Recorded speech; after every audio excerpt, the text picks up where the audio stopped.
1 Samuel, capítulo 2, verso 1 ao 10.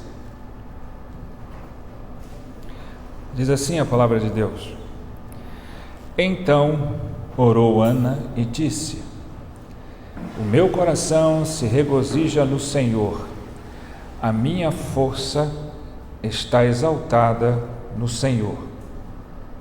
A minha boca se ri dos meus inimigos, porquanto me alegro na tua salvação. Não há santo como o Senhor, porque não há outro além de ti. E rocha não há nenhuma como o nosso Deus.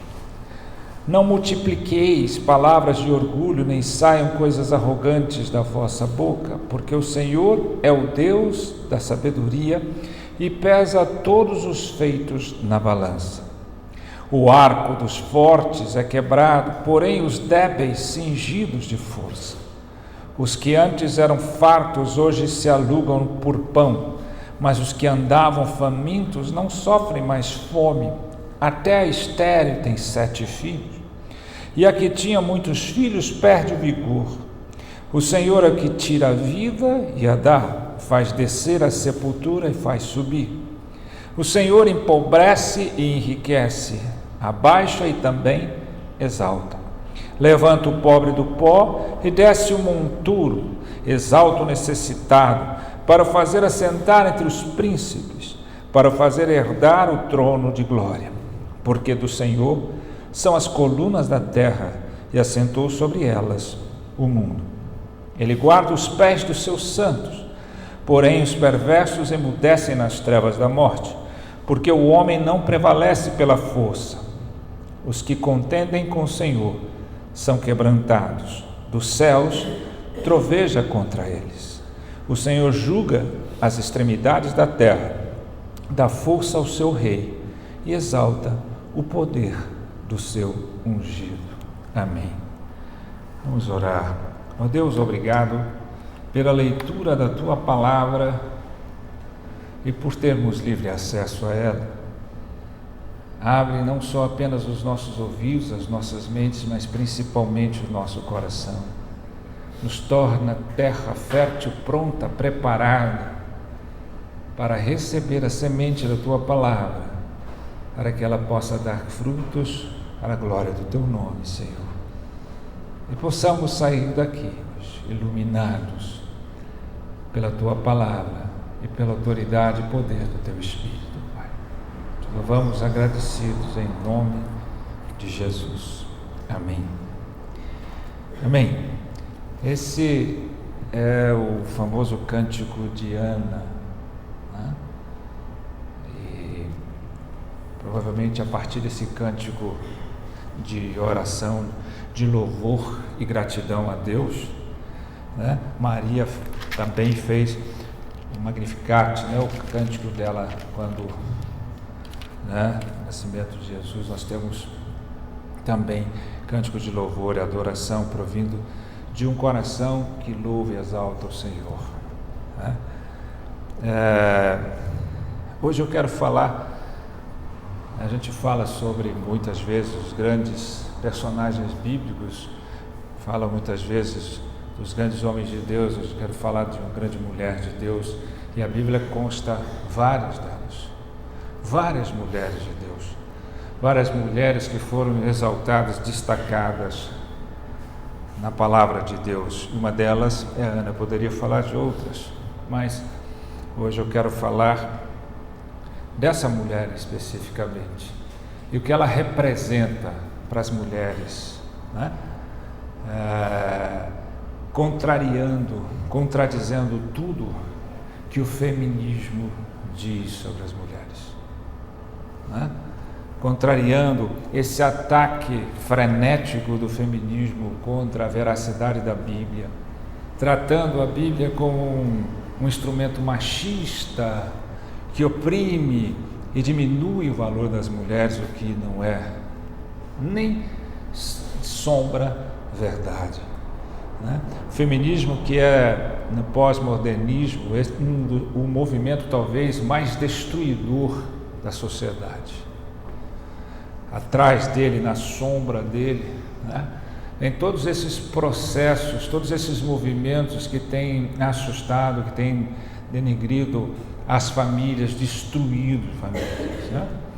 Eu não preciso aqui falar e nem fomentar, destacar todo o processo destruidor desse movimento, né, da pós-modernidade que vem se aflorando cada dia mais, tornando a mulher menos feminina e tornando os homens menos masculinos, né? Porque o que acontece com esse movimento é que faz a mulher ser menos mulher e o homem ser menos homem. E aí há uma reclamação geral, né, de que os homens são assim ou são assados, mas na verdade o feminismo ele tem esse processo de influenciar negativamente as mulheres e torná-las menos femininas, menos mulheres de verdade, e ao mesmo tempo tornar os homens menos masculinos e menos homens de verdade, não permitindo que ele assuma a sua posição, o seu papel, né? E essa inversão de papéis, de valores, elas só servem para destruir, jamais para melhorar em nada, pelo contrário, né? E quando esse movimento chama a Bíblia de machista, esquece que o cristianismo sempre valorizou as mulheres. As mulheres no tempos pagãos, elas eram tratadas menos do que um animal. Então o cristianismo trouxe à mulher um valor, né?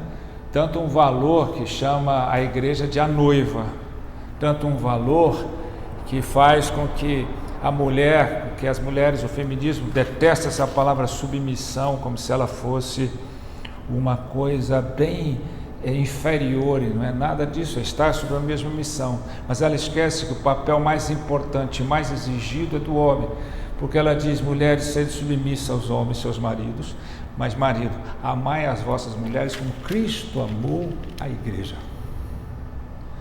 Então isso é uma responsabilidade enorme dada aos homens. Ele não pediu: mulheres, amai seus maridos como Cristo amou a igreja, mas determinou o homem amar as mulheres como Cristo amou a igreja. Quando você sai e vê que o homem foi feito do pó da terra, mas a mulher foi cuidadosamente elaborada da costela do homem, projetada por Deus com todo o cuidado, como diz os antigos, né?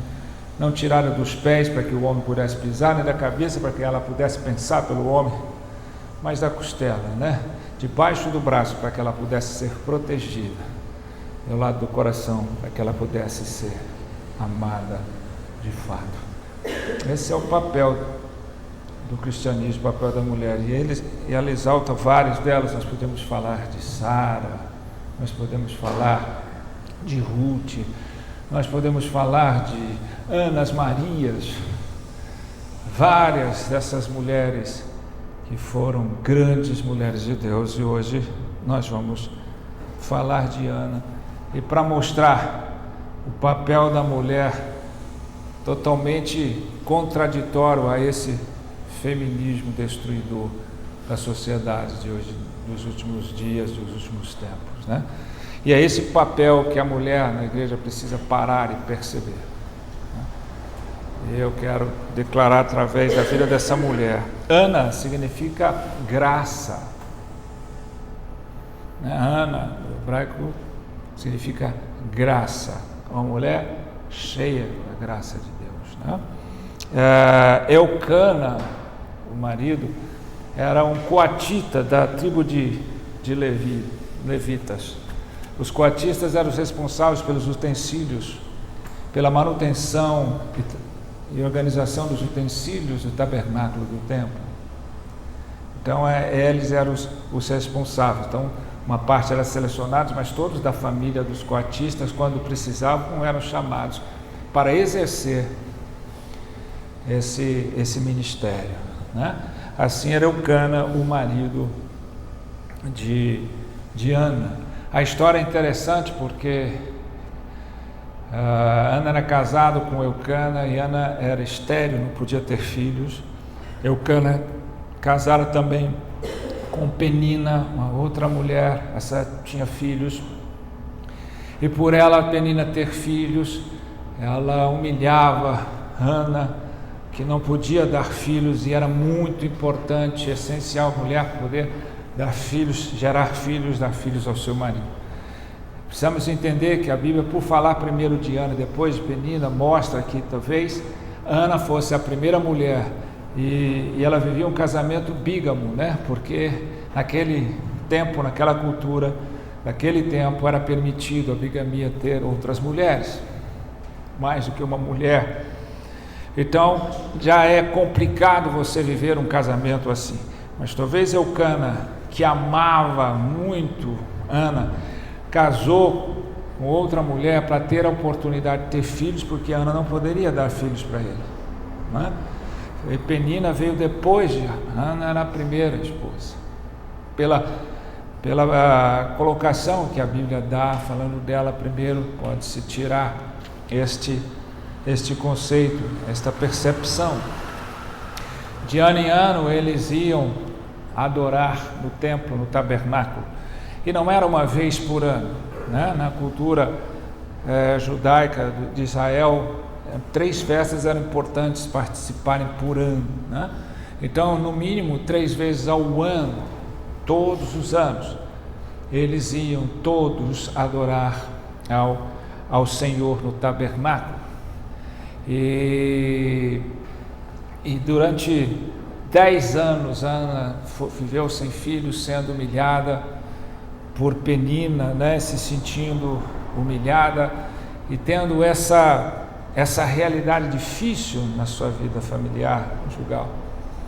Mas no 10º ano ela vai e ela clama, se derrama aos pés do Senhor no tabernáculo, e quando ela está ali orando, se derramando ao Senhor, pedindo um filho, o sumo sacerdote ali, vendo-a ali daquele jeito, orando, mexendo os seus lábios, mas sem sair som. E naquela cultura eles falavam alto, né? Ela orava em silêncio, mas mexendo os seus lábios. Ele teve a impressão errônea de que ela estava embriagada. E aí fica uma exclamação: por que o sumo sacerdote pensou que ela estava embriagada? Por que o sumo sacerdote a teve como embriagada? Talvez porque ele já estava acostumado a ver, e naqueles anos sombrios de Israel, mulheres não qualificadas, embriagadas, mulheres não santas frequentando o templo, e isso por causa dos seus filhos, né? Ófine e Finéias, que eram sacerdotes do tabernáculo, e eles foram corruptos, promíscuos, tiravam o dinheiro que eram depositados no templo, andavam com mulheres, prostituíam com elas, embriagavam com elas no templo. Isso foi um tempo sombrio moralmente para o tabernáculo, os 2 filhos do sumo sacerdote ali. Então ele já devia ver isso constantemente, e ele era inoperante nisso, deixava que a coisa acontecesse com seus filhos e não corrigia. Quando ele chegou a Ana e disse: olha, você está embriagada, se não tenha para sua serva que ela seja filha de Belial, esteja embriagada, eu estou apenas me derramando ao Senhor. Quando ele percebeu que estava derramando, ele disse: então vá, que seja feito conforme a tua oração. Ana voltou para casa com Eucana, e depois de chegar em casa ela teve relação com seu marido e engravidou. E como ela fez um voto de dar esse filho para servir no templo, assim que ela desmamou o menino chamado Samuel, que um dos nomes mais aceitos da interpretação hebraica de nome, é ouvido por Deus, tem outros nomes, mas esse talvez seja o mais aceito, né? Ela foi e levou o menino para servir ao templo. E depois disso, né, que ela cumpriu o seu voto, juntamente com o seu marido, Deus deu mais 5 filhos para Ana. Essa é a história resumida de Ana, né? Israel vivia um tempo obscuro, moralmente falando, um tempo bem difícil, né? Como eu falei, os sacerdotes do templo eram corruptos, eram promíscuos, né? E ela precisava desesperadamente de um grande líder.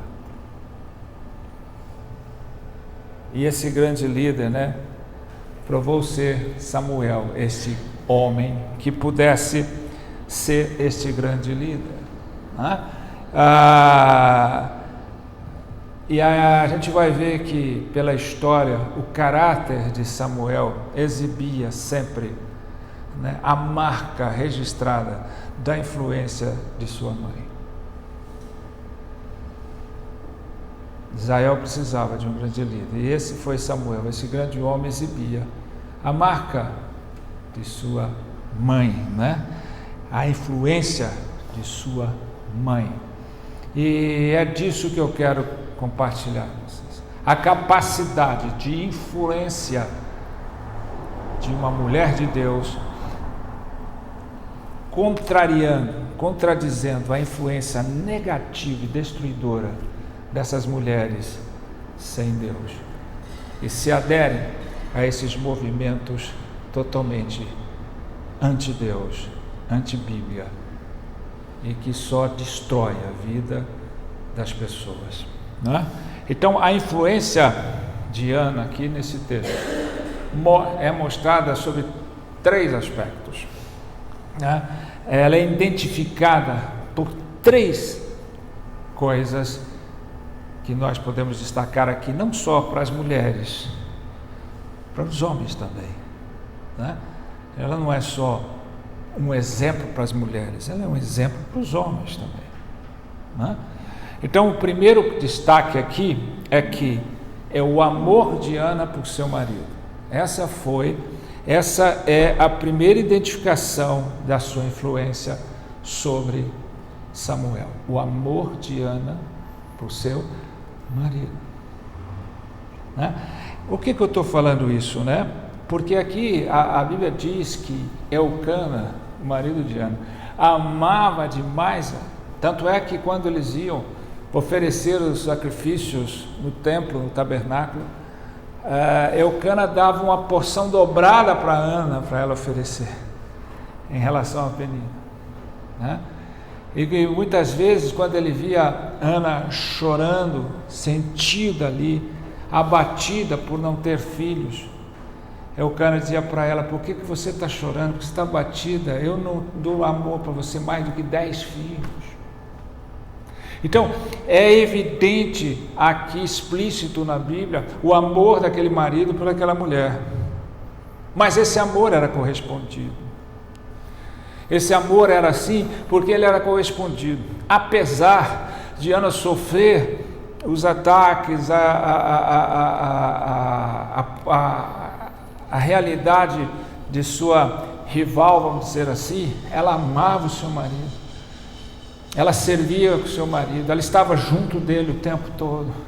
Há várias coisas que determinam e evidenciam o amor dela pelo seu marido, né? E por que a influência dela pelo marido, né, influenciou, foi um dos aspectos mais poderosos na influência de Samuel. E é isso que nós temos que aprender com ela. Por quê? Porque a característica mais importante de uma mãe piedosa não é o seu relacionamento com os filhos, é o seu relacionamento com o seu marido. A característica mais importante de uma mãe piedosa não é o seu relacionamento com os filhos, é o seu relacionamento com o seu marido. E é isso que muitas vezes hoje a gente vê esses movimentos, esse modernismo tentando descaracterizar o casamento, descaracterizar o valor do casamento, o valor de um homem, de uma mulher, o amor deles. E isso é que é destruidor, colocando o casamento atrás, à sombra da criação dos filhos. E isso é totalmente contrário à Bíblia. Isso é o que a Bíblia nos ensina e é o que Ana nos ensina. A prioridade é Deus em primeiro lugar, depois marido e mulher, depois filhos. Ana viveu isso. E quantos também aprendendo com ela vivem isso, né? O amor entre marido e mulher, né, é o verdadeiro segredo de uma família próspera. O amor entre marido e mulher é o verdadeiro segredo de uma família mulher, de uma família próspera. E o ambiente familiar saudável, verdadeiramente saudável, ele tem o casamento no centro de tudo. O ambiente verdadeiramente saudável de uma família tem o casamento no centro de tudo. Então, quando um cônjuge, uma mãe ou um pai passa a dar mais valor a outras coisas em detrimento ao seu marido e ao contrário também, esse casamento está doente, esse casamento está com problemas. Casamento verdadeiramente saudável, o ambiente familiar saudável tem o casamento no centro de tudo. Percebe-se que famílias que têm problemas, na sua grande maioria, é porque o casamento não está no centro. É porque marido e mulher não se amam prioritariamente. Gênesis 2, 24 diz: deixará teu pai e tua mãe, unir-se a sua mulher, os dois serão uma só carne. Filho é a herança do Senhor. Você transmite o seu amor pelos filhos a partir do seu amor a Deus e, consequentemente, ao seu marido, né, sua esposa. Ana sabia disso. O que se comunica aos filhos pelo relacionamento conjugal permanecerá com eles pelo resto de suas vidas. Pelo resto de suas vidas, né? Você pode destacar a percepção de amor, você pode destacar a percepção de renúncia, integridade, você pode destacar a percepção de virtude, pecado, compreensão, você pode destacar compaixão, entendimento e até mesmo você pode destacar perdão. Todas essas características são aprendidas nos primeiros anos. Todo mundo sabe que são os primeiros anos que formam de fato a personalidade de alguém. E essa personalidade ela é destacada, ela é aprendida muito pelo exemplo dos pais no seu casamento. É aí que ele aprende perdão, compaixão, amor, compreensão, virtudes. É aí que ele aprende a compreensão, aí que ele aprende o que é o pecado, pelo relacionamento de seus pais, pelo relacionamento de seus pais. E hoje o que a gente vê, infelizmente, não só fora da igreja, mas dentro da igreja, são relacionamentos completamente fora do padrão. Por isso o índice de divórcio dentro da igreja tem sido alarmante. E se não bastasse o índice de divórcio também, o índice de pessoas, casais que vivem muito, muito aquém daquilo que a palavra de Deus determina, porque colocaram outras prioridades na frente de seus cônjuges. Mulheres que amam mais seus filhos do que seus maridos. Elas não estão fazendo um favor nem para elas, nem para os seus filhos.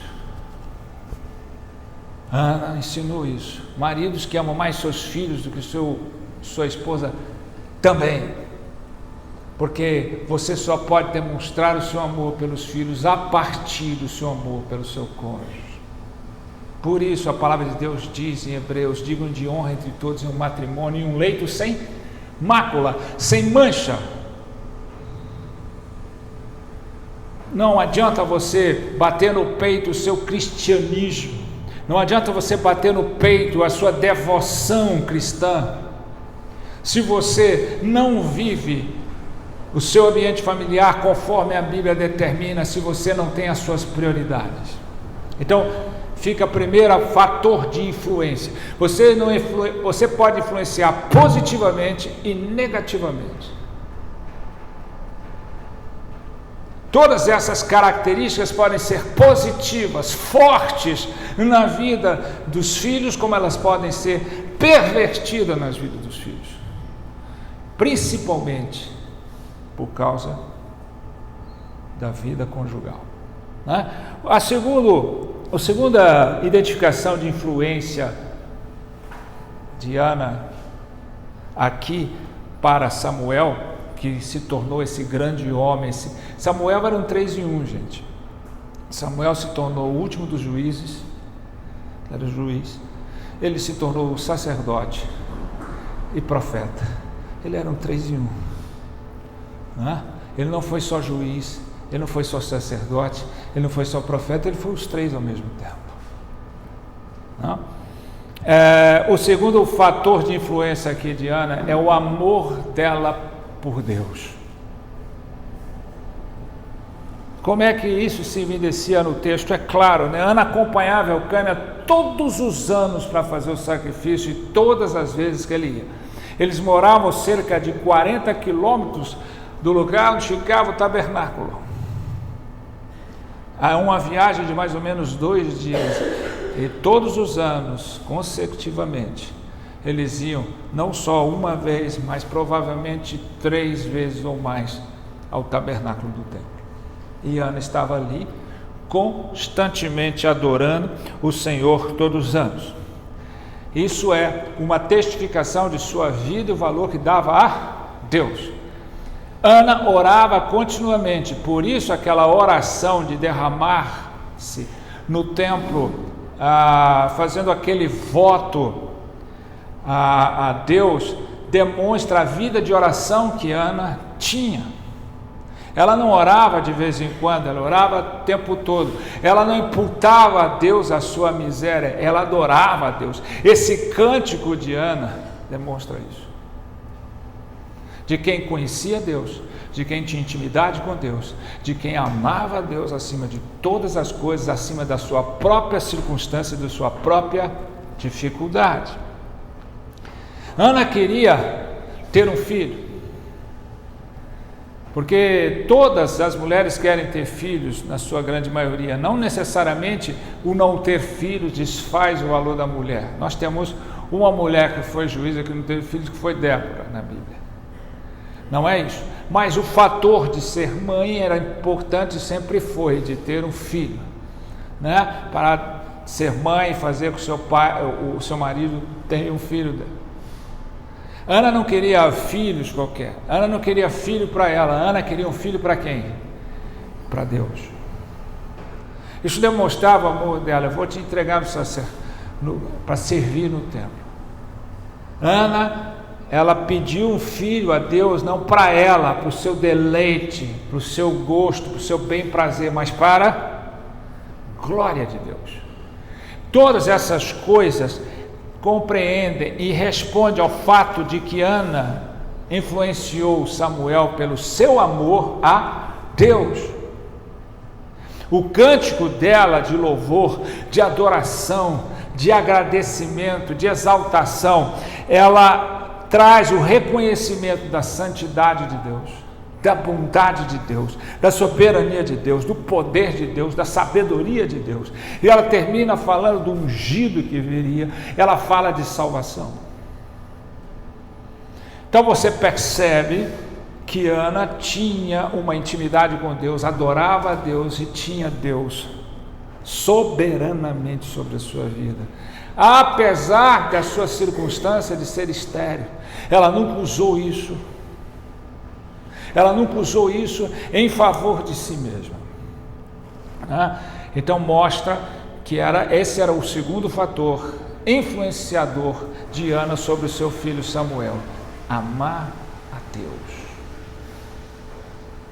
O terceiro e último fator de influência de Ana, se o primeiro ela amava o seu esposo, amava a Deus, o terceiro ela amava o seu lar.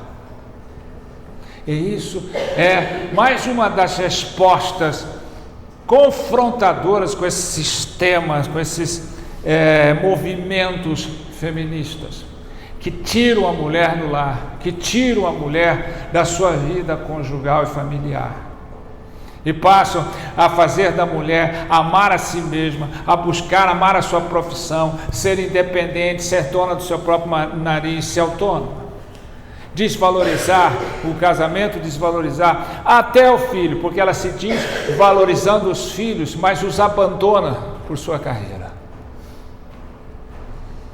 E eu sei que explicar isso não é fácil no modernismo que a gente está vivendo, porque parece um retrocesso, algo que não representa a mulher. Pelo contrário, olha o que Ana dedicou.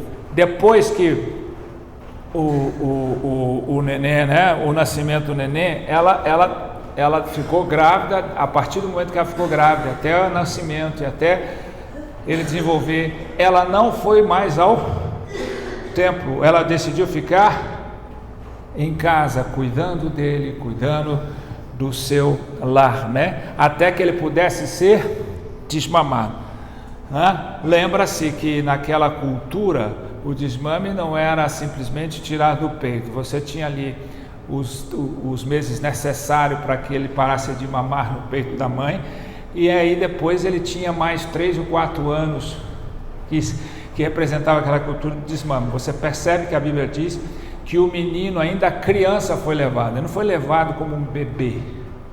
Provavelmente quando ele foi levado, ele deveria ter ali por volta de 4, 5 anos ou mais, né? Tempo que ele ia ser desmamado segundo aquela cultura. Não é porque ela protelou levá-lo, era o normal, era a cultura, né? O desmame não significava ou se restringia a tirar do peito, tá? Ela não levou um bebê para ser cuidado, ela levou uma criança, né? Então o tempo necessário para ela influenciá-lo com amor ao seu marido, com amor a Deus e com amor à sua casa, ao seu lar. Hoje a gente vê mulheres que não querem ficar em casa, que não querem cuidar do seu lar, que querem o seu trabalho, que pagam alguém para ficar com seus filhos, que não ficam com seus filhos no tempo necessário, que querem tentar compensar sua ausência com filhos. E eu sei que hoje, criado essa nova modernidade, a mulher tem que trabalhar, ajudar o marido, que o jovem já casa pensando, com o meu e o seu a gente vai, salário, a gente vai crescer junto. E isso não é verdade. O provedor, ainda que a mulher possa trabalhar inteiro, o provedor continua sendo o homem, deve ser o homem. E a mulher deve edificar a sua casa. E para que ela possa edificar a sua casa e mostrar, ela tem que ter contentamento em seu lar.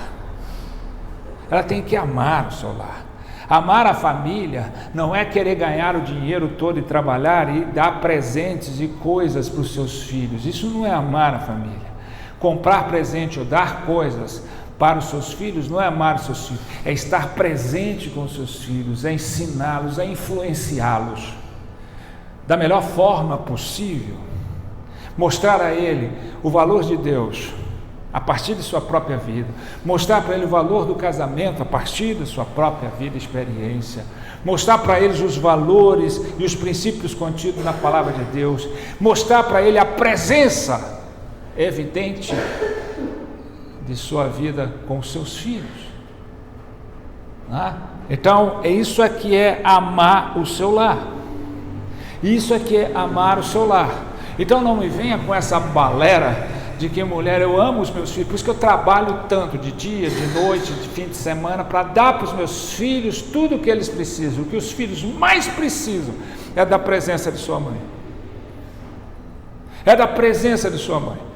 Eu não estou aqui confrontando, dizendo que é errado a mulher trabalhar, de forma alguma. As pessoas entendem o que quiserem. Eu estou dizendo, quando elas colocam a sua carreira como prioridade, quando elas colocam a sua vida como prioridade, como elas colocam que só com a sua carreira elas podem dar coisas para os seus filhos e colocam fora da sua presença, ela está errada, ela está invertendo o papel. É por isso que as famílias estão cada dia mais fragilizadas, vulneráveis e destruídas. O poder de influência de uma mãe é enorme. É enorme. Ela pode influenciar positivamente ou negativamente. A presença dela, apaziguando, controlando. Então, essa questão de que mulheres só querem viajar, passear, conhecer lugares, não tem prazer na sua casa, é porque essa mulher, de fato, não é uma mulher segundo o padrão de Deus. Não é uma grande mulher de Deus. Deus não exalta as mulheres que fazem as coisas atropelando os seus princípios e as suas prioridades. Ela precisa amar a Deus acima de tudo, ela precisa amar o seu esposo como influência sobre os seus filhos e sua família, e ela precisa amar o seu lar. Olha o que Ana fez, né? Ana continuou a influenciar Samuel depois de entregá-lo.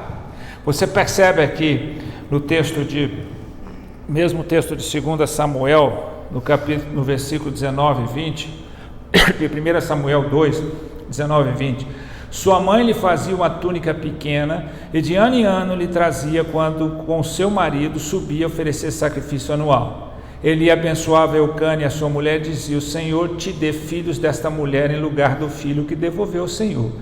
E voltavam para sua casa. Ou seja, Ana não deixou de influenciar Samuel. Ela não largou Samuel lá e deixou. Ela continuou indo todo ano, mais vezes ainda, levando túnicas. E toda vez que ela ficava ali, ela influenciava, ela falava do amor de Deus. Ela mostrava o amor dela com o Pai. Eles estavam ali, influenciando, ensinando, instruindo, né? A ponto do sumo sacerdote Eli elogiá-la e dizer que Deus, abençoá-la, dizendo que Deus possa dar mais filhos para essa mulher, pelo filho que ela deu ao Senhor. Então olha que ela não parou de influenciar, ela não parou de ensinar, ela não parou de mostrar a diferença de uma mulher com princípios, uma mulher que sabe as prioridades da vida. Diferentemente hoje desse feminismo absurdo, destruidor, em que as mulheres, até dentro da igreja, estão apoiando e vivendo, né? De que elas têm que viver, de que você tem filho se você quiser, você casa se você quiser, você tem que preocupar com a sua vida, você tem que ter um trabalho, o que importa é sua carreira, o que importa é você estar bem fisicamente, não tenha filho porque senão você não vai ter o corpinho que você quer, né? Vai ter uma carreira que te dê dinheiro, ou você tendo dinheiro, você paga outros para olhar o seu filho, você paga alguém para estudar, depois vem, pega o filho, leva para uma praia, leva para um passeio e diz que está acompanhando tudo. O filho mal conversa, o filho, a mãe mal sabe o que está acontecendo com o filho, mal tem tempo de perceber as mudanças do filho e mal tem tempo de influenciá-lo positivamente, porque uma mulher de Deus, ela ensina no filho o valor da renúncia, o valor do sacrifício, o valor do lar. Isso é amor. Amor requer sacrifício, renúncia, não só da mulher, do homem. Não só da mulher, do homem. Como eu falei, o feminismo fala, mas o homem não valoriza assim. Vocês, feministas, ensinam as mulheres a diminuir o seu feminismo, ganhando mais, querendo padrões de ganho, e fazendo o seu marido relaxar e deixar de cumprir a sua missão, que é prover a sua casa. Aí quer que o marido, né, como esses casais, o marido fica cuidando dos filhos e a mulher fica cuidando da provisão. Essa inversão de papéis faz também exacerbar essa inversão de moral, de caráter, de percepção dos filhos. Hoje tem mulher que tem vergonha de dizer que está no lar. Tem mulher que tem vergonha de dizer que sacrificou uma parcela, um tempo da sua carreira para influenciar seus filhos. quando ela deveria ter orgulho disso. Orgulho disso, né? Você pode ver que os filhos nem sempre obtêm a total influência positiva de sua mãe e de seu pai. Samuel foi esse grande juiz, sacerdote e profeta, mas ele falhou com seus filhos. Veja que no capítulo 8,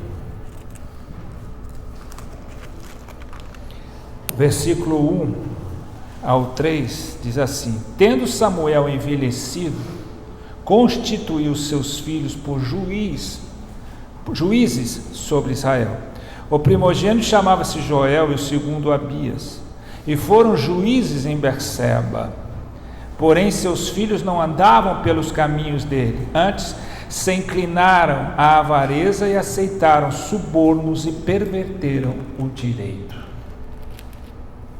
Veja só, é evidente que essa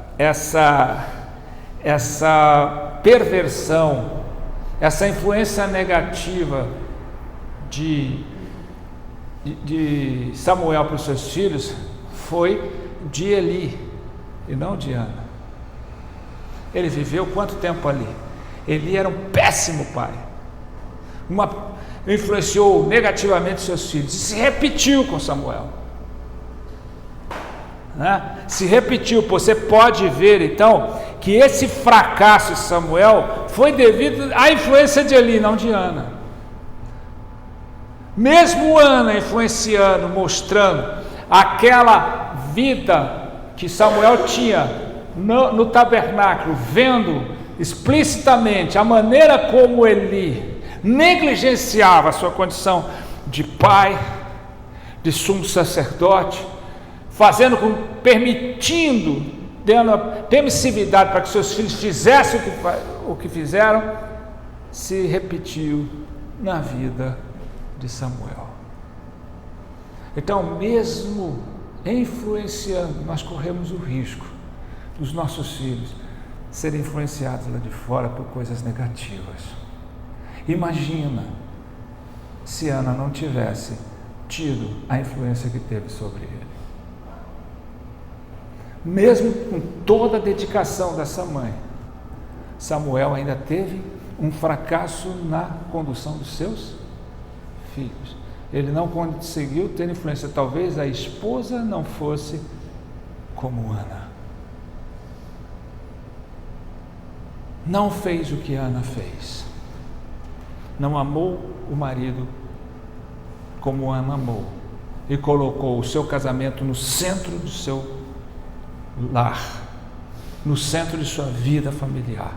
Talvez ela não fez como Ana fez, e colocou Deus e amou Deus acima de todas as coisas, e não fez como Ana fez, amou de fato o seu lar. E olha que o lar de Ana era tumultuado, havia rixa entre ela e a outra mulher, Penina, havia humilhação, havia discórdia.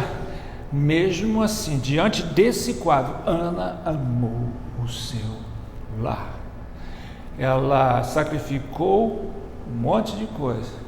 Ela sacrificou a sua vida cotidiana. Ela estava o tempo todo, toda hora com seu marido indo adorar no templo. Ela o fez para ficar no seu lar e cuidar do seu filho até que ele atingisse uma certa idade, para que ela pudesse levar nessa idade, ele já poderia adquirir muitos traços positivos de personalidade. Então fica esse ensino, né? Hoje nós falamos de uma grande mulher de Deus. Você pode ser uma grande mulher para o mundo, ou você pode ser uma grande mulher de Deus.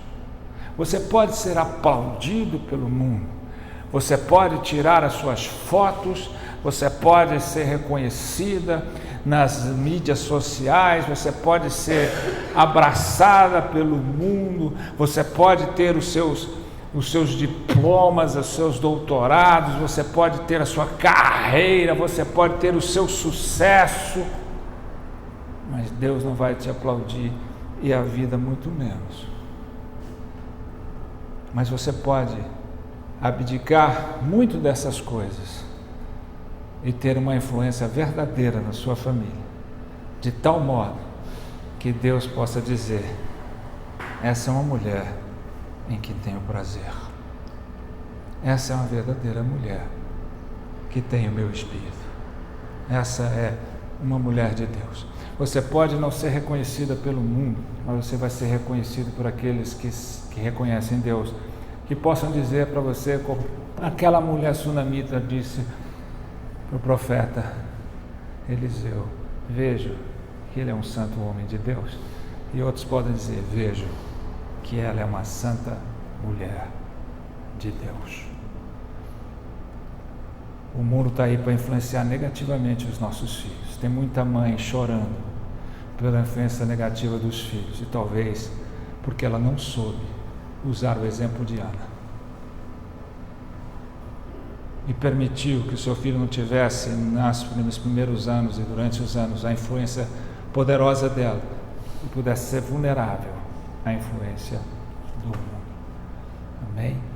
A Ana não serve só como exemplo para as mulheres, ela serve como exemplo para os homens. O caráter, a capacidade e a força dela. Ela serve, por exemplo, para as famílias. Ela é uma grande mulher de Deus. Eu espero que as igrejas formem mais Anas do que essas que as notícias do mundo dão por aí. Mulheres que não precisam ser tão enfeitadas por fora, porque o seu interior fala mais alto e mostra a beleza verdadeira que elas têm. Amém? Vamos ficar de pé, vamos orar.